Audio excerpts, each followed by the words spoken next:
Ito ngayon yung bike ni Mark Chris de la Vega. Yung pro natin yan. Pro na pro. Ito yung Crossworks na bike mula kay Joding Cycles. Ang kanyang main sponsor ng bike. Then kung makikita nyo, isang aluminum to na size large daw.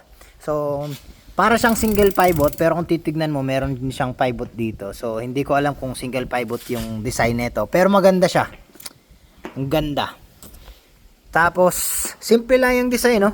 And then makikita nyo meron siyang knock proof na Horizon na handlebar. Yan. Tapos pinarisan siya ng RockShox Zeb na 38. Ganyan. Knock proof daw number 1. Knock proof number 1. Kaya bias daw siya sa knock proof niya. Yan, oh. Kung nakita nyo yung sa previous video natin, yan na bike check natin.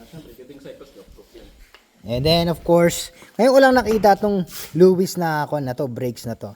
Ang cute ng kanyang caliper, liit. Pero ang lakas nito, ah.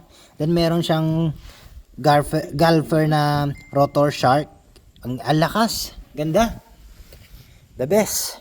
Ito idol 180. 180 yan, 180 daw yung kanyang tinidor. Yung rear na travel 170, 180 din. 165. 165. Oh. Kalain mo 165 siya. So meron siyang airgon. Ay, ang ganda ng airgon mo. Gusto ko to. Maliit lang siya. Downhill kasi. Pang downhill na upuan. Ang ganda, maganda. Airgon. Anong airgon ba to? Airgon na anong airgon to? Basta airgon DH tapos ano to? Ascend? Ano ba to? Anong dropper to? Basta dropper, Ascend yata ang pangalan nito. Kayo na bahala. Tapos point, ayan. Yan lang ang meron sa mountain bike na wala sa ibang bike discipline.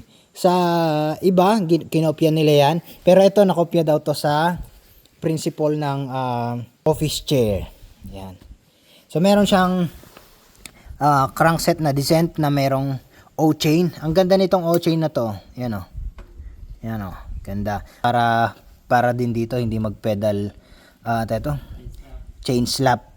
Meron siyang SRAM na GX. Eagle na technology na cogs. Galing. Basta SRAM maganda. Pagdating sa drivetrain, SRAM ang maganda. Yun lang yung maganda nun para sa akin sa SRAM. Sa brakes, mas maganda tong Lewis. Of course, meron siyang Vittoria Masa. Ito yung recommended niyang gulong para sa atin. At saka meron siyang Vittoria na martelo sa likod. Lahat po yan, enduro po to. Lahat po to, mga pang 29 lahat yan. Idol, ilang karera na ang napanulunan na tong bike na to? Yan. Oo. Actually, marami ng panalo yan eh. Hindi na mabilang sa daliri. Hindi na mabibilang yung karera niyan eh. Yes. Lahat naman ng mga ginagamit nating bike, hopefully, napapachamba naman natin, napapanalo natin. Ang tsamba isang beses. Pero ang paulit-ulit, hindi na yung tsamba. Hindi ko kasi basta ako pag nag-ride ako, ini-enjoy ko lang eh. Ina-enjoy mo Hindi ko lang. iniisip manalo matalo. Kasi para sa akin, kahit sino manalo dyan, masaya ako eh. Yes. Ganun naman dapat talaga eh. Pag para sa'yo, para sa'yo. Pag hindi para sa'yo, hindi para sa'yo. Ganun lang yan. Recommended mo ba tong bike na to, tong Crossworks na to sa ibang mga rider? Kahit sino naman pwede gumamit niyan. Siyempre, hindi mo naman pwede pilitin ng rider kung anong gusto niyang gamitin na bike. Kahit Yes. ipilit ko sa'yo yan kung ayaw mo naman, di ba? Oo. Siya pa rin na magde-decide kung anong gusto niyang design, anong gusto niyang klaseng bike. Nasa kanya pa rin yun. So, sa tagal mong gamit tong Crossworks na to, anong part ang nagpapaganda sa kanya? Sa akin, sa geometry, maganda ang geometry niya. Pinaka gusto ko rito yung pedaling efficient niya. Sa pedaling sa uphill, ang sarap niyang padyakan. Sa downhill, ganun din siya. Pero, pag gusto mo talaga mga downhill, syempre downhill bike talaga. Kasi ito, enduro bike, kung malalaking jump, syempre hindi niya naman kaya sabayan lahat ng malalaking jump. Kasi may limit din naman ng enduro bike. Yes. Kahit magaling ka, kumporma pa rin sa kung saan mo gagamitin yung bike. Kung sa enduro, wala kang masasabi dito, maganda to.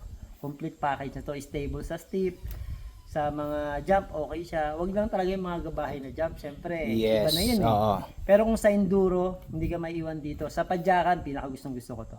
Yes. Very efficient. Saan sila mag-order? Syempre, Joding Cycle, oh. Joding Cycles. Whole bike ba siya o frame lang? Frame, pwedeng whole bike, pwedeng frame. Yes. Kayo na lang po ang bahalang magsabi kay Jodeng kung ano yung gusto nyong setup. Shoutout pala sa Jodeng Cycle.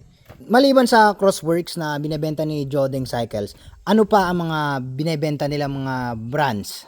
Kompleto tayo. Meron tayong M1 Intense, meron tayo Div 8, meron tayo Knockproof, meron pa din naman pero by order na lang yan. Kaya kung gusto nyo mag-avail ng mga frame, Jodeng Cycle. Wow. Ano idol? Ano sa'yo? Ano bang order mo? Order nga ako ng Knockproof Descent. Knockproof Descent yung Carbon 29. Carbon 29. Oh, alam nyo na. Jodeng Cycles, ihanda nyo na. Willing to buy talaga yan. Ayan o, naka-knockproof na siya ngayon. So, gusto niyang dagdagan to ng Descent naman na Carbon na 29. Alam nyo na. Limuel Molino, hanapin nyo lang. M1. M1, Intense M1. Intense M1 daw. Kung walang Descent, yung M1 na Intense. Ayan. M1 the best. Maganda M1. M1 Pang daw ang DH, the best, ang pang ganda. DH. Ganda niyan. Oh. Number 2 ba si Knockproof?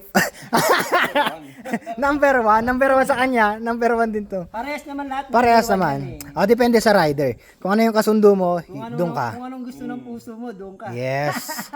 Kung ano yung gusto mong kulay, gusto mong size, gusto mong brand, doon ka lang. Kay Jodeng Cycle lang. Ayan. Okay, madaling kausap yan ha. Madaling kausap. Hanapin nyo lang Jodeng Cycle sa Facebook. Message lang kayo. Hindi po yan scam. At wag nyo nang i-vouch. Kilalang kilala na yan. Alright mga idol, Yes. shout out everyone. Invite mo naman sila sa darating na karera dito sa Tarlac.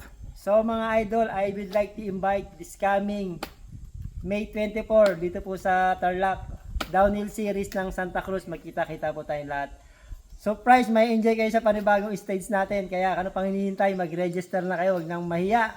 Wala na yung pahirap, tatanggalin natin yan, kailangan masarap. Yes! Alright, magkita-kita tayo, mag-register na kayo. Shoutout pala sa lahat ng Tigamonas organizer. Mabuhay kayong lahat mga idol. Nadaanan namin yung ibang mga trucks at talagang may enjoy mo siya. Wala siya nung malalaking mga jumps at flowy talaga yung daan. May part na maugat, may part na loose. At ang ganda. So, nanggaling na kami sa Baag, galing na rin kami sa Solar at ngayon papunta kami sa Rapsa. At di ko pa alam yung iba.